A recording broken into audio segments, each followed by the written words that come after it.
Bonjour Nordi. Bienvenue. Bienvenue à Paris.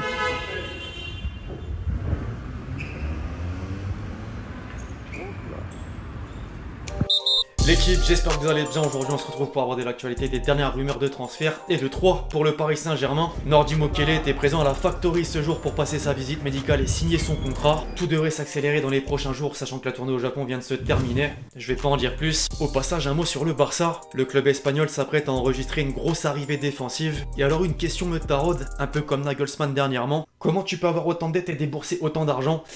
Ça n'a aucun sens. Enfin bref, passons aux choses sérieuses. Les amis, je compte sur vous pour lâcher votre meilleur pouce levé. J'aimerais que chaque épisode atteigne les 5000 likes. Je le dis assez souvent je pense, mais je le rappelle. Merci vraiment à tous ceux qui jouent le jeu, vous êtes juste les boss.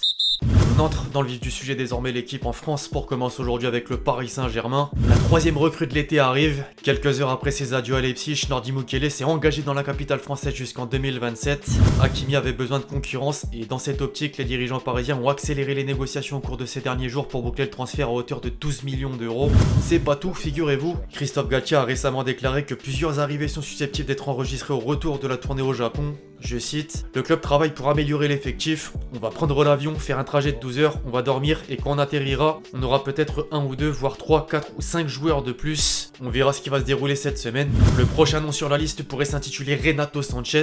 Le journal de l'équipe stipule que le Portugais est espéré avant demain. En revanche, les dossiers Scamacca et Skriniar se compliquent. Le buteur de Sassuolo se dirige bel et bien vers la première ligue à West Ham. C'est le président des Nero Verdi directement qui a confirmé le changement de direction au Corriere dello Sport. Je cite, il y a un accord avec West Ham pour 36 millions d'euros plus 6 de bonus et 10% à la revente. Paris compte décidément se faire respecter et ne surpayera plus pour se renforcer. Le défenseur slovaque quant à lui entend l'argument de la même manière. Après des échanges pour un deal à 50 millions d'euros sans succès, l'Inter attend toujours 70 millions. La presse italienne penche maintenant sur une prolongation à Milan. En parallèle, la direction parisienne vise Gonzalo Inacio en cas de départ de Kipembe selon Abola. Néanmoins, les 45 millions d'euros de sa clause libératoire peuvent poser problème. Luis Campos garde également un œil sur la situation de Chukwuemeka, une nouvelle piste. Le profil du jeune milieu d'Aston Villa séduit de nombreuses écuries européennes comme le Barça, Dortmund ou encore Newcastle. Par contre, la priorité du conseiller sportif reste d'abord de vendre certains éléments avant d'envisager de nouveaux renforts de taille. Au rayon des indésirables, Wijnaldum devrait rejoindre l'AS Roma. Le PSG réclame 10 millions d'euros pour une vente, mais le club de la Louve aimerait plutôt un prêt avec le salaire partagé. Un accord devrait venir. La Juventus s'intéresse encore à Paredes, seulement il faudra débourser au moins 20 millions d'euros. Une somme identique à celle demandée pour Draxler. Le Disport a révélé que Newcastle vient de prendre des renseignements sur l'Allemand.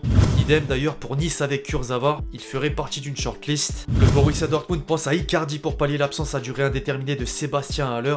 Effectivement. Sergio Rico quant à lui fait l'objet d'un intérêt de Fulham. Pour le rappel, le portier était déjà prêté chez les Whites lors de la saison 2018-2019 par le FC Séville. Enfin un mot sur le Ney. Le Brésilien a une nouvelle fois clamé son envie de continuer l'aventure en zone mixte après le match contre les Urawa Reds. Le lendemain, Christophe Galtier se confie à son tour en conférence de presse au sujet du numéro 10. Je cite, ce qui va advenir dans un futur proche à la clôture du marché des transferts, je sais pas, on l'annonce partant, on l'annonce restant, j'ai pas eu d'entretien individuel avec lui sur cet aspect-là, affaire à suivre donc. A noter que Kalimundo a surpris l'ancien entraîneur niçois et pourrait être conservé malgré une approche de Leeds. Place au tour d'horizon des clubs français à commencer par l'Olympique de Marseille. L'OM s'est enfin débarrassé de Luis Enrique en le prêtant à Botafogo d'où il vient. Après l'échec Nuno Tavares qui part en direction de l'Atalanta, Igor Tudor a foncé sur son ancien joueur au Hellas Vérone Darko Lazovic. Or attention, l'édition du jour de la Gazzetta dello Sport laisse entendre que le transfert n'aura pas lieu. Le vestiaire du club italien se serait en fait révolté contre le départ d'Ancettoli à l'image des tifosi. Pendant ce temps, Pablo Longoria s'est rendu à Londres afin de discuter avec l'agent de Saliba. Néanmoins, pareil, le dossier s'annonce difficile étant donné qu'Arsenal et Mikel Arteta le considèrent comme un élément important.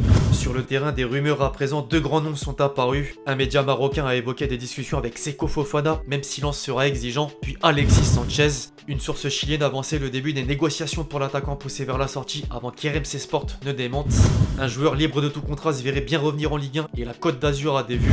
L'OM et Nice ciblent Alassane Plea, les Aiglons qui patinent actuellement sur le marché des transferts. Lucien Favre espère de nouveaux joueurs à divers postes, à savoir un latéral gauche, un milieu, un ailier gauche, sans oublier un gardien. En revanche, exit Yann Sommer, la direction niçoise travaille désormais sur la piste Kasper Schmeichel, vous avez bien entendu. On en vient à l'OL, qui s'est enfin attaché les services de Tagliafico. L'Ajax a récupéré environ 4 millions d'euros. Dans le sens inverse, Léo Dubois a reçu un accueil de roi en Turquie pour son arrivée au Galatasaray contre 3 millions d'euros. Les Turcs d'ailleurs visent également Ndombele dont Antonio Conte veut se séparer à Tottenham. Lyon devrait aussi acter le départ de Dinayer prochainement. Le Torino le voit comme le successeur de Bremer parti à la Juve. Au passage, le Taureau convoite l'ancien Marseillais Michael Cuisance de Venise. pourquoi pas. Rennes essaye toujours tant bien que mal de trouver 2 défenseurs centraux. Pour l'heure, les Bretons ont essuyé refus sur refus avec Kim Min-jae en partance vers Naples, Morato que le Benfica ne veut pas lâcher, Akanji du BVB et même Even Ndika de Francfort. Du coup, les nouvelles cibles se nomment José Luis Palomino et qui évolue à Bergame et l'international belge Arthur Théat. Désolé pour la prononciation si elle est mauvaise, l'Argentin de 32 ans possède une très grande expérience avec plus de 180 matchs de Serie A au compteur et une vingtaine en Ligue des Champions. L'axial de Bologne pourrait devenir le digne successeur de Naïef Aguerd si une offre au-dessus des 18 millions d'euros refusée mène à un accord. D'accord, justement il en est question concernant Mathys Tel.